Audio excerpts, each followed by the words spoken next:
नमस्कार साथियों, मैं बीके सिंह एक बार फिर से आप सभी छात्र छात्राओं का अपने इस ऑफिशियल यूट्यूब चैनल उड़ान ग्रुप ऑफ इंस्टीट्यूशन पर स्वागत करता हूं।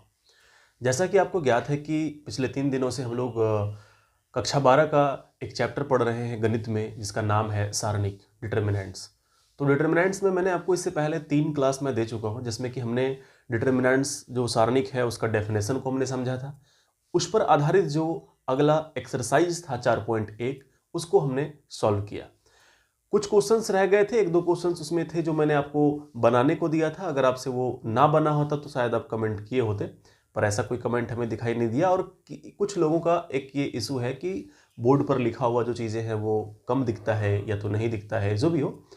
तो उम्मीद करता हूँ कि आज की वीडियो में आपको पहले से ज़्यादा क्लियरिटी होगी, ये चीज़ें क्लियर दिखेंगी जो लिखा हुआ है। और थोड़ा मैनेज तो आपको करना पड़ेगा, क्योंकि ये ना तो डिजिटल बोर्ड है और ना ही जो जिस कैमरे से मैं शूट कर रहा हूँ DSLR कैमरा है। तो इसी वजह से थोड़ी मोड़ी परेशानियां होंगी। मैं उम्मीद करता हूं कि आप उसे मैनेज करेंगे। आइए आज जो अगला टॉपिक है इसी का उसको हम स्टार्ट करते हैं। और आज की क्लास में हम लोग जानेंगे सारणिक यानी डिटर्मिनेंट्स का प्रॉपर्टी, यानी उसकी क्या क्या प्रॉपर्टी है, क्या क्या उसके गुणधर्म है, उसके बारे में हम बात करेंगे आज। चलिए समय न गंवाते हुए स्टार्ट करते हैं टॉपिक को। तो आज हम लोग जो पढ़ेंगे वो पढ़ेंगे प्रॉपर्टीज of determinants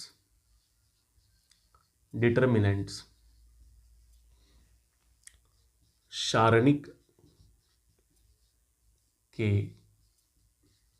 गुणधर्म।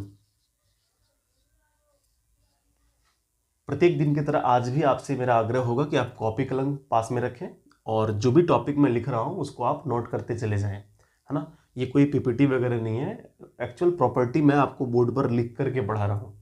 और याद रखना, यूट्यूब के हिस्ट्री में ये बहुत कम मिलता है। तो सारणिक के गुणधर्म ये हम लोग देखेंगे, प्रॉपर्टी पढ़ेंगे इसमें हम लोग। और पहला प्रॉपर्टी जो होगा अपना, प्रॉपर्टी नंबर 1, इसमें कहता है सारणिक के किसी भी पंक्ति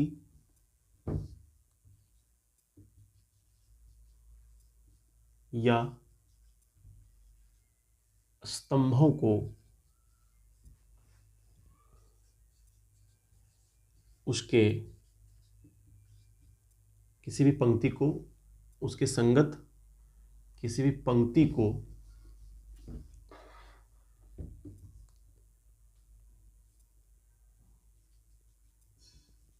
उसको ब्रैकेट में लेंगे, किसी भी पंक्ति को उनके संगत स्तंभों में बदलने पर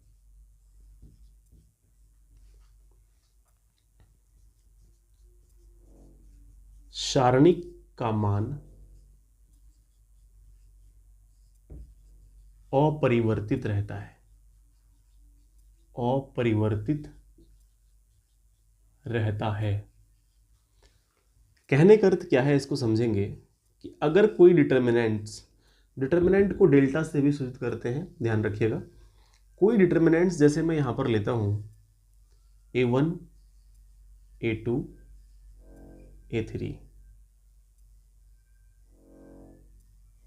B1 B2 B3, C1 C2 C3, मैं ऐसे लेता हूं। तो इसका कोई एक पंक्ति या फिर स्तंभ, अगर यहां पंक्ति लेंगे तो यहां स्तंभ की बात होगी, या यहां पर भी आप ब्रैकेट में पंक्ति लिख सकते हैं। अब समझना क्या है कि कोई भी पंक्ति या कोई भी स्तंभ, अगर आपने पंक्ति लिया तो संगत स्तंभों में अगर आप उसको बदल देंगे तो उससे सारणिक के मान में कोई परिवर्तन नहीं होगा। कहने का मतलब, हमने सारणिक ये लिया, अब मैं इसमें क्या करता हूं, चेंज करता हूं। जैसे चेंज जो करेंगे वो सारणिक हम Δ1 कर देते हैं उसको। अब Δ1 में हम चेंज क्या कर देते हैं, इसका कोई पंक्ति, मान लो कि पहला पंक्ति R1 की बात कर रहे हैं, तो ये जो पंक्ति है, पंक्तियों को संगत स्तंभों से, है ना, ये जो पंक्ति है सारे, इस पंक्ति को स्तंभ बना देंगे और जो स्तंभ है उसको पंक्ति बना देंगे। तो देखो पहला पंक्ति क्या है, A1 A2 A3, इसको स्तंभ बना देते हैं, A1 A2 A3। दूसरा पंक्ति क्या है, B1 B2 B3, तो दूसरे पंक्ति को दूसरा स्तंभ बना देंगे, B1 B2 B3। तीसरा पंक्ति C1 C2 C3 है, इसको स्तंभ बना देंगे, C1 C2 C3। जो इसका पंक्ति था उसको हमने यहां स्तंभ बना दिया। तो पंक्तियों को उसके संगत स्तंभों से हमने परिवर्तित कर दिया। इससे क्या होगा, जब ये अगर हम बदलेंगे तो सारणिक के मान में कहता है कोई प्रभाव नहीं पड़ेगा, यानी जो इस सारणिक का मान आना है वही इस सारणिक का मान आना है। क्या ऐसा है, चेक करके देख लेते हैं ऐसा है या नहीं है। तो इसका अगर हम वैल्यू निकालते तो कैसे निकालते, जैसे अगर इसके किसी के रिस्पेक्ट में निकाल सकते हैं, R1 R2 R3 किसी के रिस्पेक्ट में।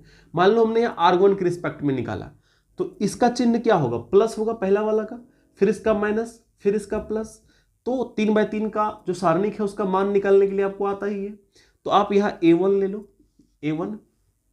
इसके बाद A1 यहां पर हमने लिया, अब ये वाला हाइड हो जाएगा, समझना, ये वाला यहां पर हाइड हो जाएगा और ये भी हाइड हो जाएगा, B2 B3 C2 C3 ये बचेगा। तो जब इसको आप गुना करोगे तो B2 C3 होगा, जब सारणिक का मान निकालोगे B2 C3 minus B3 C2 ये हो गया। दूसरा फिर ये माइनस में आएगा A2। अब इसमें जब आप निकालोगे, इसमें निकालोगे तो ये हाइड करेगा ये, तो B1 C3 minus B3 C1 plus में फिर आएगा कौन, A3। अब इसमें क्या आएगा, तो A3 वाला ये हाइड होगा, ये R1 हाइड होगा, तो यहां बचेगा B1 C2 minus B2 C1 ये आया हमारा, जो पहले हमारा डिटर्मिनेंट्स था, पहले जो सारणिक था उसका मान कुछ ऐसा आया। अब आप इसे सॉल्व करो, जब इसे सॉल्व करोगे, मान लो इसको हम C1 के रिस्पेक्ट में कर रहे हैं क्योंकि एलिमेंट इक्वल दिख रहा है यहाँ पे, तो C1 के रिस्पेक्ट में करेंगे तो ये प्लस में होगा, ये माइनस में, फिर ये प्लस में, तो A1 यहां पर किस में आएगा, प्लस में। अब आप देखो इसमें क्या कर सकते हैं, ये हाइड होगा, ये हाइड होगा, B2 C3 minus C2 B3 फिर माइनस में लेंगे ये A2 को। अब यहां पे क्या होगा, ये हाइड होगा, ये भी हाइड होगा, तो B1 C3 C1 B3 फिर यहां प्लस में लेंगे किसको, A3 को प्लस में लिए। तो अब ये A3 को प्लस लिए तो अब क्या हो जाएगा, ये वाला हाइड होगा, ये वाला हाइड होगा, बचेगा कौन, B1 C2 minus B2 C1 तो आप देखो जो यहां वैल्यू आया वही वैल्यू यहां पे आ रहा है। मीन्स कि जो ये डेल्टा था डिटर्मिनेंट और ये जो डेल्टा 1 है, दोनों का मान क्या आया, इक्वल आया। इसका मतलब ये हुआ कि जब हम किसी सारणिक के पंक्तियों को उसके संगत स्तंभों से परिवर्तित कर देते हैं तो सारणिक का मान जो है वो अपरिवर्तित रहता है, उसमें कोई बदलाव नहीं आता है। चलो एक न्यूमेरिकल एग्जांपल लेकर के देख लेते हैं, न्यूमेरिकल में इस चीज को लेकर के देख लेते हैं क्या ये सही है। तो क्योंकि प्रॉपर्टी जब तक क्लियर आपको समझ में नहीं आएगा तब तक आगे चीजों को पढ़ने से कोई फायदा नहीं है ना। तो आइए देखते हैं इसको एक एग्जांपल लेकर के। जैसे एग्जांपल मैं यहां पर लेता हूं, मान लो कि डिटर्मिनेंट इज इक्वल टू हमने माना 1 2 0 0 1 2 1 2 2 ये हमने एक ये ले लिया, क्या एक हमने ले लिया ये कोई भी डिटर्मिनेंट। इसका वैल्यू निकालते हैं, इसका वैल्यू निकालेंगे और साथ में करेंगे क्या, डिटर्मिनेंट्स ऑफ 1। एक हमने यहां पर ये जो डेल्टा 1 लिया ये क्या है, इसके पंक्तियों को स्तंभों में बदल दें या स्तंभों को पंक्तियों में बदल दें। तो ध्यान दीजिए जब इसको बदलेंगे, मान लो इसका ये C1 है, इसको हम बना देंगे इसका R1 1 0 1 1 0 1 2 1 2 2 1 2 0 2 2 0 2 2 ये हमने यहां पे बदल करके लिख दिया। ठीक है, चलिए ये आ गया। अब कहता है कि जब आपने ये परिवर्तित किया तो इसका मान में कोई अंतर नहीं होगा। चलो इसका मान निकाल के देख लेते हैं। C1 के रिस्पेक्ट में इसको सॉल्व करते हैं, ज्यादा अच्छा रहेगा। इसमें एक 0 है, 1 है, 2 सॉल्व करना आसान होगा। तो 1 यहां पर लेता हूं मैं पहले, प्लस में आएगा ये 1 क्योंकि पहला होता है प्लस में। आई थिंक आपको ये कैसा दिख रहा है, चूंकि ये हो सकता है थोड़ा सा अभी ये बहुत कम मार्कर चला है तो डीप कलर ज़्यादा अच्छा दिखता है, इसका यूज करता हूँ। 1 यहाँ पर मैं लेता हूँ प्लस में बाहर में। अब यहाँ पर आप देखिए 1 लेंगे तो ये हाइड हो जाएगा, ये हाइड हो जाएगा। 1 इंटू टू 2 माइनस 4, 2 माइनस 4, ठीक है। माइनस में 0 लेंगे, अब 0 के अंदर यहाँ पे तो ये हाइड होगा, ये हाइड होगा। 2 गुना 2 4 माइनस 0, अब कुछ भी हो ये तो ऐसे भी 0 होना है।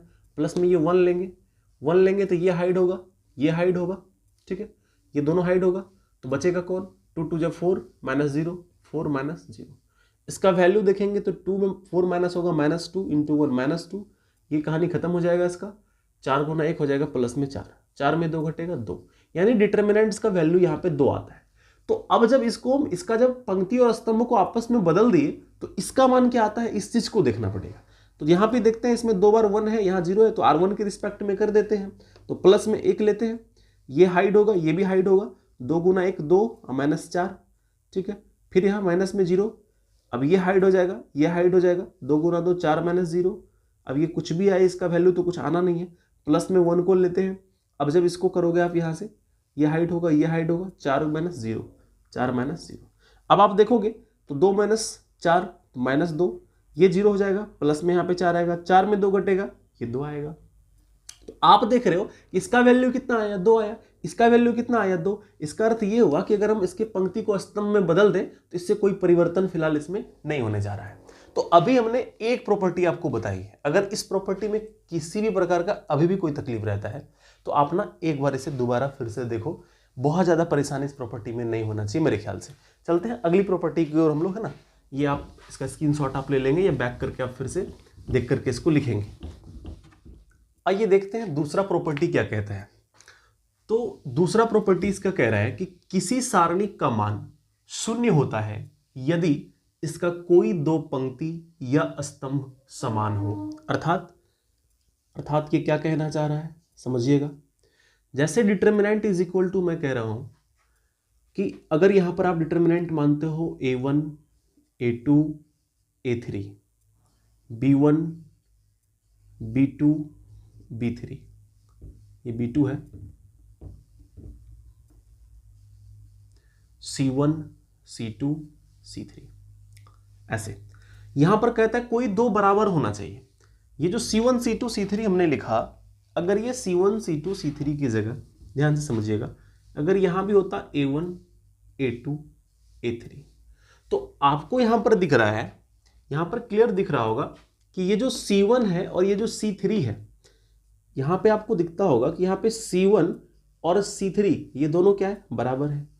तो चूंकि प्रॉपर्टी कहता है कि किसी भी सारणिक में या तो कोई 2 पंक्ति या तो कोई 2 स्तंभ अगर समान हो तो उस सारणिक का मान क्या हो जाएगा, 0 हो जाएगा। ये बात को आपको समझना है। तो यहां पर चूंकि ये और ये दोनों बराबर था, इसलिए इसका मान क्या हो गया, 0 हो गया। ये तो चलो प्रॉपर्टी कहता है, मैंने समझा दिया। आपको मन में आता होगा ऐसा होता है या नहीं होता है, तो इसको आप प्रूव करके भी देख सकते हैं। चलिए इसको देखते हैं एक बार प्रूव करके क्या होता है, मान वैल्यू आता है एग्जैक्ट में ये या नहीं आता है।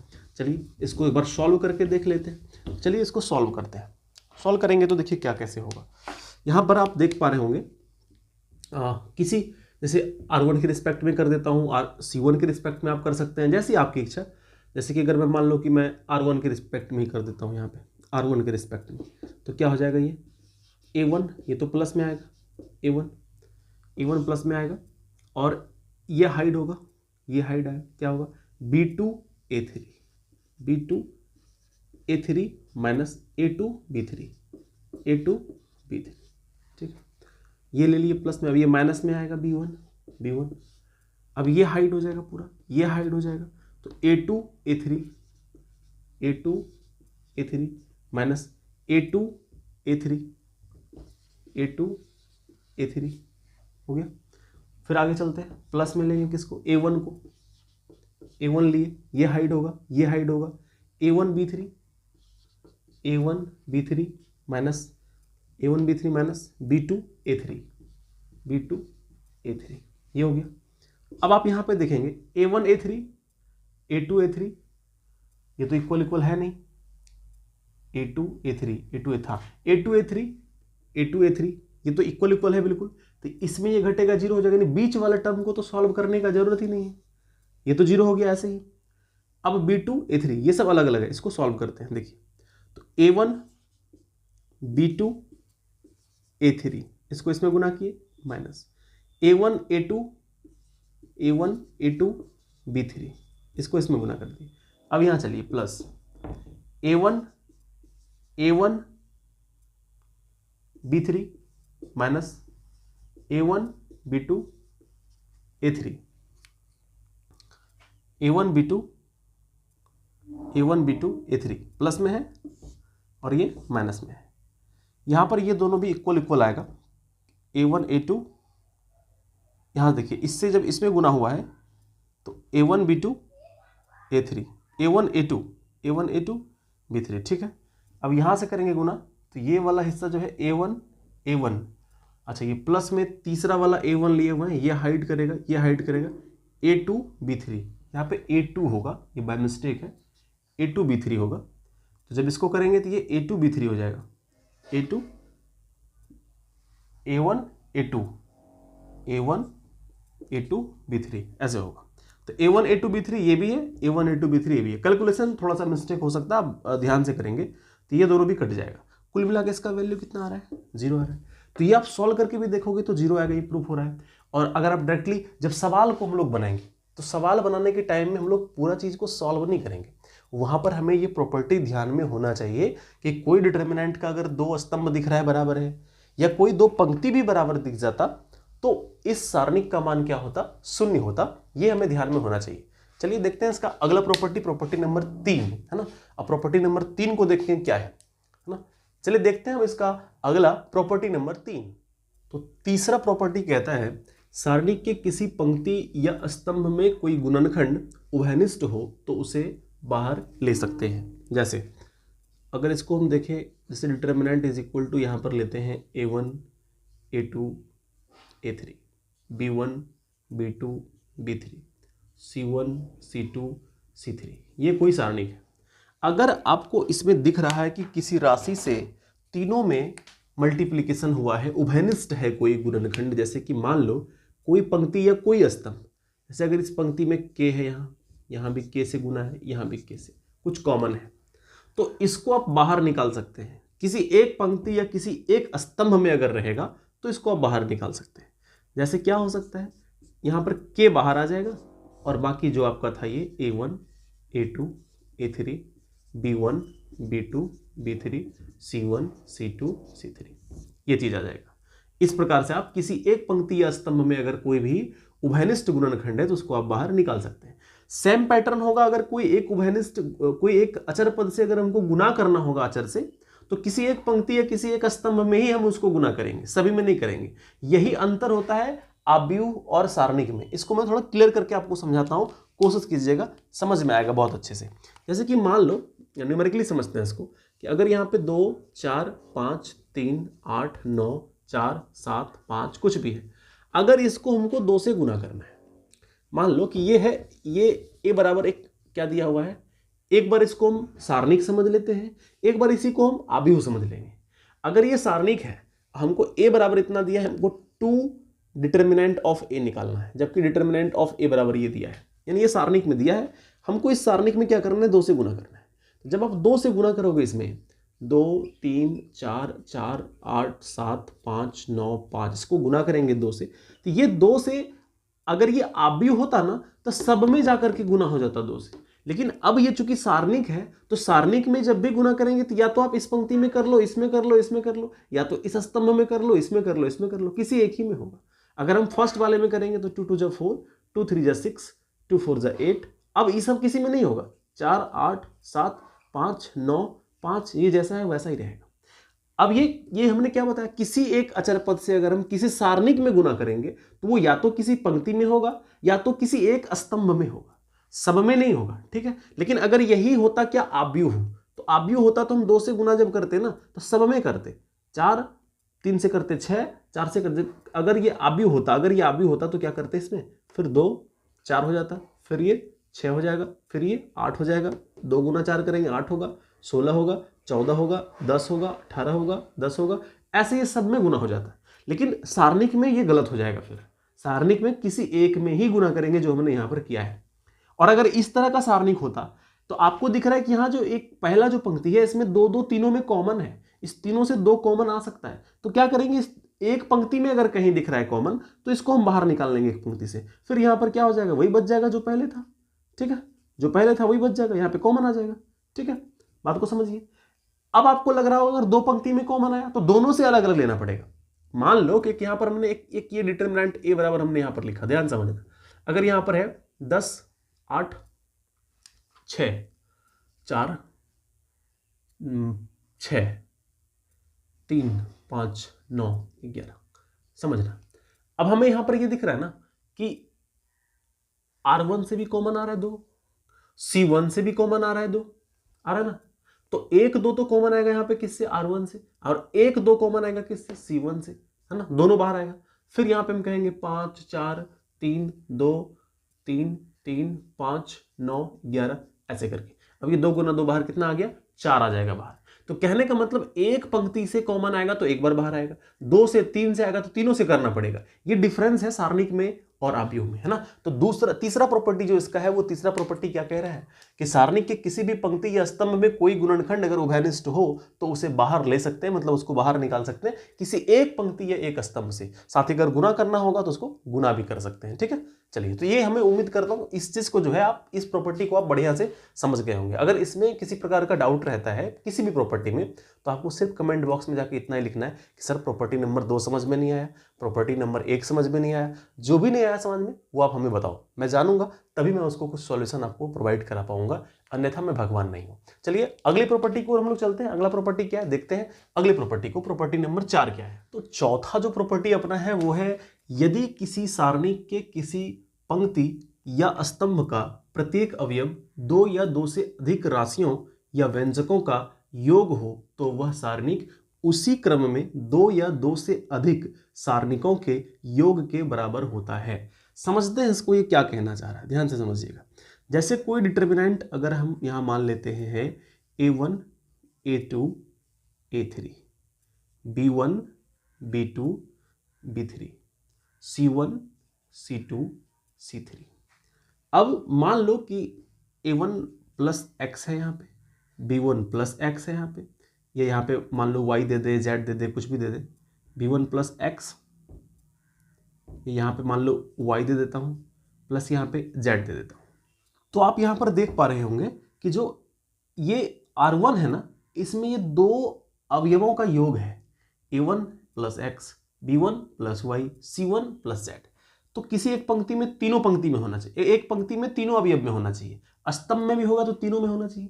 तो इसको आप उसी क्रम में, अगर 2 का योग है तो ये 2 सारणिक बन जाएगा, 3 रहता अगर इसमें करके तो 3 सारणिक बन जाता। यानी इसको एक्सपेंड करके कैसे लिख सकते हैं, एक बार में A1 को रखना है, एक बार में X को रखना है, इसी क्रम में। क्या कह रहा है, वह सारणिक उसी क्रम में 2 या 2 से अधिक सारणिकों के योग के बराबर हो जाएगा। यानी ये एक सारणिक में एक अवयव रहेगा, फिर दूसरे सारणिक में दूसरा अवयव रहेगा। तो जैसे पहले हम A1 को यहां रखेंगे, A1 A2 A3 B1 B2 B3 C1 C2 C3, ये आ गया पहला वाला एलिमेंट रखे, प्लस चूंकि यहां बीच में प्लस है तो प्लस। अब यहां पर देखेंगे इस बार A1 नहीं X को लेंगे जो प्लस में है, X A2 X A2 A3 Y B2 B3, इसका Y ले लिए, इसका Z लेंगे, Z C2 C3। तो हमें दिख रहा है कि ये था क्या, A1 प्लस एक्स था एक जगह, ये दोनों अलग अलग सारणिक के योग के रूप में ऐसे इसको विस्तारित करके हम लोग लिख सकते हैं।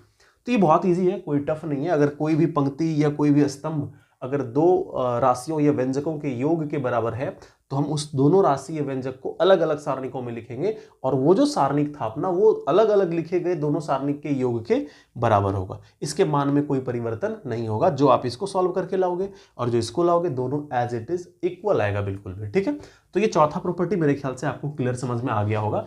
5वां प्रॉपर्टी को मैं आपको समझाता हूं, ध्यान से समझिए। इतना भाषा में नहीं लिखता हूं, भाषा लिखने में थोड़ा टाइम लगता है। मैं 5वां प्रॉपर्टी आपको ऐसे समझाने का प्रयास करता हूं। देखिए 5वां प्रॉपर्टी क्या कहता है। अगला प्रॉपर्टी, जैसे कि आप आव्यूह पढ़े थे, आव्यूह में भी हम लोग जब लास्ट एक्सरसाइज पढ़ रहे थे तो वहां पर थोड़ा सा इसकी चर्चा हम लोगों ने किया था, है ना। तो वैसे चीज यहाँ पर सेम हम लोग कर सकते हैं। ध्यान दीजिए, 4 प्रॉपर्टी तो आपको मैंने भाषा के साथ समझा ही दिया लिख करके। 5वां बहुत आसान है, अगर आप भाषा लिख सके तो लिख लीजिएगा, मैं बोल दूंगा। ठीक है, चलिए ध्यान दीजिए। तो ये जो 5वां प्रॉपर्टी है, 5वें नंबर का, ये है जैसे अगर यहाँ पे मैं डेल्टा लेता हूँ और यहाँ पर मैं ये डिटरमिनेंट मान लेता हूँ A1 A2 A3 B1 B2 B3 C1 C2 C3, समझिएगा। पांचवा प्रॉपर्टी कहता है कि किसी भी पंक्ति या किसी भी स्तंभ को किसी दूसरे पंक्ति या स्तंभ में किसी अचर से गुना करके जोड़ने पर या घटाने पर कोई परिवर्तन नहीं होता सारणिक के मान में। जैसे कि मान लो अगर हम यहां पर ये कहें कि R1 में हम एक बदलाव करना चाहते हैं, किसमें? R1 में। ध्यान दीजिए R1 है, R1 में बदलाव करना चाहते हैं। क्या बदलाव करना चाहते हैं भाई R1 में? R1 में ये बदलाव करना चाहते हैं कि R1 और ये जो R2 है इस दोनों को जोड़ना चाहते हैं, लेकिन R2 में 2 से गुना करके जोड़ना चाहते हैं। यानी R1 प्लस R2 में 2 से गुना करके R1 में इसको जोड़ देना है, ऐसा करना है। तो ये हम कर सकते हैं। इसके करने से इसके मान में कोई परिवर्तन नहीं होगा। जैसे कि देखो अब यहां पर कर दो तो R1 में बदलाएगा ना, R1 में यहां पर हम अप्लाई कर रहे हैं तो जिसमें अप्लाई कर रहे हैं उसमें चेंज आएगा, बाकी जो भी है जैसा है वैसा ही रहेगा। तो R1 के अलावा R2 R3 में तो कोई बदलाव नहीं होगा। मैं R2 R3 को पहले लिख देता हूं, A2 B2 C2 A3 B3 C3। अब R1 में बदलेगा, क्या बदलेगा भाई? तो पहले तो R2 में 2 से गुना होगा, R1 में जुटेगा, यानी R2 में 2 से गुना, यानी A2 में 2 से गुना करेंगे तो 2 A2 प्लस R1 जुटेगा A1, तो यानी A1 R1 हो गया प्लस 2 R2, 2 R2 क्या है यहाँ पे? A2 है। फिर यहाँ पर लिखेंगे तो भाई B1 प्लस 2 B2, फिर यहाँ पे C1 प्लस 2 C3, ठीक है, सॉरी C2, यानी कि हमें सेकंड वाले में गुना करना है ना 2 से, उसके बाद इसको हमें इसमें जोड़ना है, ठीक है। तो ये हो गया क्लियर। अब ध्यान दीजिए इसमें, इसके अलावा इसमें क्या कर सकते हैं? इसका जो वैल्यू होगा जो भी आएगा और इसका जो वैल्यू होगा वो दोनों क्या होगा? इक्वल होगा, इसके मान में कोई परिवर्तन नहीं होगा। तो ये 5वां नंबर का ये प्रॉपर्टी था। मेरे ख्याल से ये आपको समझ में आ गया होगा। अच्छा एक चीज यहाँ पे ऐसा नहीं कि जोड़ सकते हैं, घटा भी सकते हैं। 2 से गुना करेंगे ऐसा जरूरी नहीं, आप किसी से भी गुना करो, किसी से भी जोड़ो, यानी पंक्ति स्तंभ में कोई भी जोड़ घटाओ करने के बाद यहाँ पर कोई परिवर्तन देखने को आपको नहीं मिलेगा। R1 में हमने किया, आप R2 में कर सकते हैं, R3 में कर सकते हैं। इस चीज को न्यूमेरिकली भी आप सॉल्व करके देख सकते हैं। किसी एक सारणी को आप मान लेना, मैं आपको रूट भी बताता हूँ कैसे कैसे करना है। कुछ भी 1 2 3 4 5 6 7 8 9 कुछ भी मान लिया हमने। अब इसमें अगर आपको चाहिए कि R1 में करना है हमको या R2 में करना है, क्या करना है? R2 प्लस R3 करना है, जोड़ना है, जोड़ सकते हैं आप, घटाना है, घटा सकते हैं आप, किससे गुना करना है, गुना कर दीजिए। जैसे कि हमको ये चीज अगर यहाँ पे दिख रहा है, हमको क्या करना है कि R2 में, मान लो कि हमको R2 में चेंज करना है, यहाँ पे क्या करना है भाई कि 1/2 से गुना करना है, किसमें? R2 में। कर दो, R2 में गुना करेंगे ना तो R1 जो है वैसे रह जाएगा। R2 में गुना होगा तो 4/2, 5/2 और 6/2, ये तो 7 8 9 जैसे था वैसे ही रहेगा। अब आप यहाँ पर देख पा रहे होंगे क्या हो जाएगा, ये 1 2 3 वैसे रहेगा, 2 से भाग दीजिएगा 2 हो जाएगा, ये 5/2 रहेगा, ये 6/2 3 हो जाएगा, ये 7 होगा, ये 8 होगा, ये 9 होगा, ऐसे आ गया ना। तो आप ये कर सकते हैं, हमने ये R2 में किया, आप R3 में कर सकते हैं, C1 C2 C3 जिसमें मन करे उसमें कर सकते हैं। याद रखना इसका सवाल में बहुत ज्यादा प्रयोग है ना, जब हम लोग 4.34 बना रहे होंगे ना तो उस वक्त इसका बहुत ज्यादा प्रयोग होगा। इसको आप अभी से क्लियर कर लो। चलो देखते हैं अगला प्रॉपर्टी क्या है, प्रॉपर्टी नंबर 6। तो इसका प्रॉपर्टी नंबर जो 6 है, प्रॉपर्टी नंबर 6 ये क्या कहता है, ध्यान दो, बहुत इजी है। जैसे कि अगर कोई सारणिक है और कहता है कि इसमें कोई भी एक रॉ या कोई भी एक कॉलम जो है, अगर ये इसका शून्य हो जाए, ध्यान देना, अगर ये इसका क्या हो जाए, शून्य हो जाए कोई एक, तो सारणिक का मान क्या होगा? 0 हो जाएगा। तो बहुत इजी है, किसी भी सारणिक में अगर कोई एक पंक्ति या कोई एक स्तंभ 0 0 0 दिख रहा है, 0 दिख रहा है, तो पूरे सारणिक का मान क्या हो जाएगा? 0 हो जाएगा। नॉर्मल सी बात है, R1 के रिस्पेक्ट में करेंगे 0 आएगा तो फिर वो भी पूरा 0, फिर ये 0, वो सारा 0 ही आएगा। तो ये प्रॉपर्टी नंबर 6 है। तो ये आपको इजीली समझ में आ गया होगा, इसमें कोई बहुत कठिनाई नहीं है। चलिए आगे देखते हैं, प्रॉपर्टी नंबर 7 को देखते हैं। प्रॉपर्टी नंबर 7 देखते हैं इसमें क्या है ना। प्रॉपर्टी नंबर 7 देख लेते हैं इसमें क्या है। जैसे कि ये डिटर्मिनेंट बराबर मान लो कोई भी है यहाँ पे, इसमें कहता है कि जैसे कि कोई मान लो कि आप एक मैट्रिक्स मानो, एक आव्यूह मानो, ये कह रहा है कि इफ अगर A is equal to AIJ के फॉर्म में कोई मैट्रिक्स है जो कि n/n का है। n/n हमने क्यों लिखा, m/n लिखा रहता है, इसका अर्थ ये है कि ये एक क्या है, स्क्वायर मैट्रिक्स है, मतलब एक वर्ग आव्यूह है n/n, ठीक है। इसका पंक्ति स्तंभ दोनों क्या है, बराबर है। तो अगर ये एक आव्यूह A बराबर इतना दिया है और सीधा आपको बोल दे कि इस आव्यूह में किसी एक अचर से गुना कर दिए KA और इसका डिटर्मिनेंट निकालना है, तो याद रखिएगा k पर पावर n आ जाएगा, जितना कोटि का रहेगा उतना आ जाएगा, है ना, k पर power n into determinant of a, यानी डिटर्मिनेंट ऑफ a आप आराम से निकाल लो और k पर पावर उस कोटि को रख दो, जो आएगा आपका वही एग्जैक्ट में आंसर आपका आ जाएगा, डिटर्मिनेंट का वैल्यू आ जाएगा। ठीक है, कोई वैल्यू, जैसे कि मान लो अगर ये चीज है a बराबर अगर आपको कहीं पर दिया हुआ है, मान लो 1 0 0 2 0 1 1 1 2 ऐसे दे दिया, ये आब्यू है। इसमें आपको कहता है कि 2a का डिटर्मिनेंट निकालना है, तो अब आप क्या करोगे, पहले आप 2 से पूरे में गुना करोगे, उसका सारणिक मान निकालोगे, नहीं करना वो सब, आप सीधा ऐसा करो ना कि ये a दिया हुआ है, इसका डिटर्मिनेंट ऑफ a निकाल लो, तो आप इसके रिस्पेक्ट में जाओगे, 1 रहेगा, ये ढकाएगा, ये भी हाइड होगा, तो 0 हो जाएगा, ये -1 0 -1, तो ये -1 गुना 1 -1, ये -1 आया, तो डिटर्मिनेंट ऑफ a निकल गया, डिटर्मिनेंट ऑफ a इसका मान आया -1। तो हमें पता है कि इसका जब 2a का निकालेंगे तो क्या आएगा, k पर पावर n, ये कितने का था, 3/3 का था, तो k पर पावर यहाँ पर क्या हो जाएगा, 3 हो जाएगा, इंटू k पर power n determinant of a, तो अब डिटर्मिनेंट ऑफ a यानी इसका मान कितना आया, -1 आया, और k जो है यहाँ पे, ये तो हमें दिया है ना कि 2 दिया है, k की जगह पे क्या दिया है, 2 दिया है, 2 से गुना करना है, यहाँ पर क्या हो जाएगा, 2 पर पावर 3 हो जाएगा। अब आप यहाँ पर 2 पर पावर 3 से 2 4 8 8 गुना -1, तो क्या आ गया, -8 आ गया, तो ये आपका डायरेक्ट आंसर आ गया -8। अब आप कहोगे नॉर्मली अगर आप गुना करके देखते हैं, जैसे a बराबर ये दिया था, तो आप पहले क्या करते, पहले आप 2a निकालते, देखो a बराबर ये दिया है, पहले हम यहाँ से 2a निकाल लेंगे, 2a निकालेंगे तो अब ये चूंकि ये आब्यू है तो ये 2 से सब में गुना होगा, तो 2 0 0 4 0 2 2 2 4 ऐसे हो जाएगा। ठीक है, अब आप क्या करोगे, इसका डिटर्मिनेंट निकालोगे, ये निकालना था ना, चलो इसका निकालते हैं डिटर्मिनेंट, तो डिटर्मिनेंट क्या हो जाएगा, 2 0 0 4 0 2 2 2 4। अब इसका निकाल के देखो, ये तो 0 0 इसको सॉल्व नहीं करना, सिर्फ इसको करना है, 2 रहेगा यहाँ पे, ये हाइड होगा, ये भी हाइड होगा, ये 0 हो जाएगा, -2 गुना 2 4, तो ये 2 हो जाएगा, ये -4 हो जाएगा, गुना करोगे तो -8 आ जाएगा। ये ऑब्जेक्टिव में भी आपको काम करेगा, है ना, ये कोई अगर a बराबर दे दिया, आपको 2a का कह दिया, मान लो a बराबर ऐसे करके दे देगा, a बराबर तो बहुत ईजी दे देगा आपको, 1 2 0 5 1 1 6 2 3 ये दे दिया, आपको बोल देगा 8a का डिटर्मिनेंट निकालना। आप क्या करोगे, पहले इसको 8 से गुना कर दोगे सब में, चूंकि आब्यू है, फिर आप उसका सारणिक निकालोगे तो बड़ा वैल्यू सॉल्व करना पड़ सकता है, इसलिए जो a दिया सीधा इसका डिटर्मिनेंट निकाल दो, और चूंकि कितना बाय कितना का है, 3/3 का है, 3/3 का है, ये आपको यहाँ पर दिख रहा है ना, 3/3 का है, n का मान तो आपको 3 दे दिया, गुना किससे कर रहा है, 8 से, तो k का मान क्या हो गया 8, तो 8 पर पावर 3 रख के इसका जो मान आया उसको यहाँ रख के गुना कर दो आप, जो आएगा वो आपका एग्जैक्ट इसमें आंसर आ जाएगा। ये आपका था प्रॉपर्टी नंबर 6। देखते हैं प्रॉपर्टी नंबर 7 क्या है। 7 भी बहुत इजी है, आपको समझ में बहुत आसानी से आ जाएगा, इसमें कोई बहुत बड़ा मतलब रॉकेट साइंस नहीं है ना। 7वां प्रॉपर्टी देखो क्या कहते हैं। छठा में अगर कोई डाउट है ना तो मैं रिक्वेस्ट करता हूँ आप कमेंट करो, है ना। किसी भी प्रॉपर्टी को समझने में रहा तो मैं अगला क्लास में मैं वादा करता हूँ पहले आपको जो डाउट है पहले उसको सॉल्व करेंगे, फिर हम आगे बढ़ेंगे, ठीक है। तो देखिए प्रॉपर्टी नंबर 7 क्या है।